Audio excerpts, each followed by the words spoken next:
All right, let's get right into it. Today, we're going to talk about a single Supreme Court case. But wow, did it cast a long shadow over American life for more than half a century. This is the story of Plessy versus Ferguson.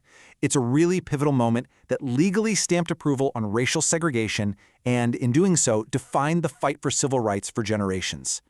And really, it all boils down to this one powerful and deeply flawed question. Can a society be separate but truly equal? Separate but equal. Is that even possible? That idea, that phrase, is the absolute heart of this case, and digging into it tells us so much about American history. So, to really get what's happening with Plessy, we have to rewind a bit, back to the time right after the Civil War. This period was called Reconstruction, and it was this brief, shining moment, a time filled with this incredible promise for a totally new and more inclusive America. And when you look at this timeline, what's just wild is how fast things were changing at first. In just 5 years, you get 3 huge constitutional amendments that completely reshaped the country. They abolished slavery, granted citizenship and equal protection, and gave black men the right to vote. But then, you see that last date, 1877? That's the key. When Reconstruction officially ends, all that federal protection that was enforcing these new rights, it just vanishes. And that right there, that's the whole ballgame. Without the federal government making sure those new rights were protected, the progress that was made, well, it started to evaporate almost immediately.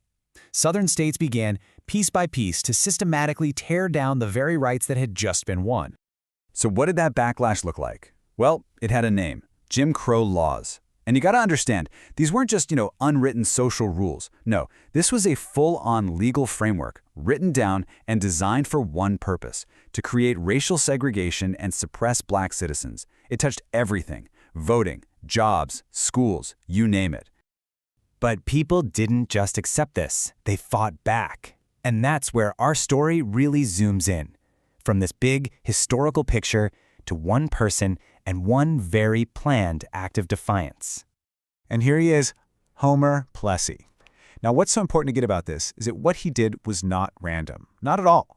He was part of a citizens committee, a group of black professionals in New Orleans who strategically set out to create a test case to fight segregation in court. In fact, his light skin was a deliberate part of their strategy, meant to highlight just how absurd and arbitrary these racial laws really were. So let's break down their plan, because it was pretty brilliant. Step 1, pick your target. They specifically went after Louisiana's Separate Car Act. Step 2, the action. Plessy buys a ticket and boards the whites-only car. And step 3, and this is wild, the arrest was part of the plan. The group had actually hired a private detective to be there to arrest Plessy, just to make sure he was charged and they could get their day in court. So what was their argument in court? It was powerful and really direct. They said, hey, look, forcing people into separate cars based on race violates the 13th Amendment, which bans slavery. And maybe even more importantly, they argued it violated the 14th Amendment, the one that guarantees all citizens equal protection under the law.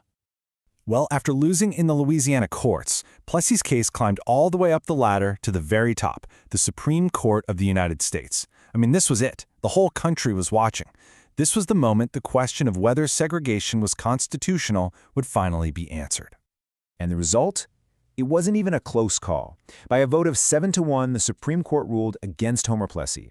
It was a massive, stunning blow to the fight for equality. So you have to ask, right? How? How on earth did they justify this? What was the legal reasoning for saying that forcing people apart based on their race was somehow okay under the Constitution? Well, here it is, straight from the source. Justice Henry Brown, writing for the majority, said the law didn't actually discriminate. No, he claimed it just recognized a distinction between the races. A distinction, he wrote, that must always exist. Just let that sink in for a second. The logic there is, well, it's pretty chilling. And this decision was so much bigger than just Homer Plessy or that one train car in Louisiana. It created this powerful legal doctrine, a foundation that would shape and scar American society for the next 60 years. So why was this one case so powerful?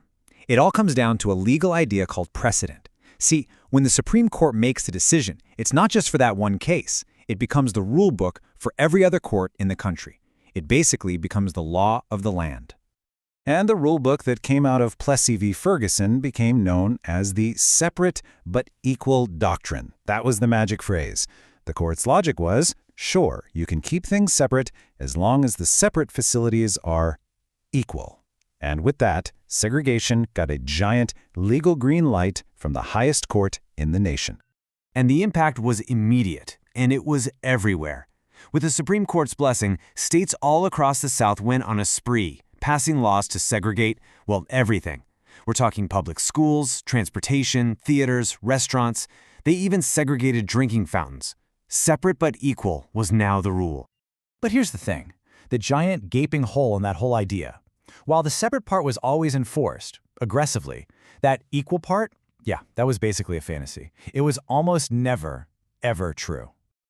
Just look at these numbers. They tell the whole story. During Reconstruction, you had over 90% of eligible black men registered to vote. Pretty amazing. Now fast forward to 1940, after decades of Jim Crow laws backed up by Plessy, that number plummets to just 3%. 3. That doesn't happen by accident. That is suppression, plain and simple. And you could see this inequality in every part of daily life. White schools got more funding and new books. Black schools got the old, torn-up ones. White patrons got priority service. Black patrons were served last, if at all. It was a system built on inequality from the ground up. The reality was, separate was never equal. So the takeaway here is just massive. For more than half a century, this single court decision gave racial discrimination the full backing and protection of federal law. It wasn't just a social custom, it was the law of the land. And it would take decades of struggle, culminating in another landmark case, Brown v. Board of Education in 1954, to finally begin to tear it down. And that really leaves us with this one big question, right? It was a case about a train car more than a century ago. But how did the echoes of that separate but equal idea and the deep inequalities it created still show up today? It's pretty incredible and honestly pretty sobering to think about how one court ruling can ripple through history for generations.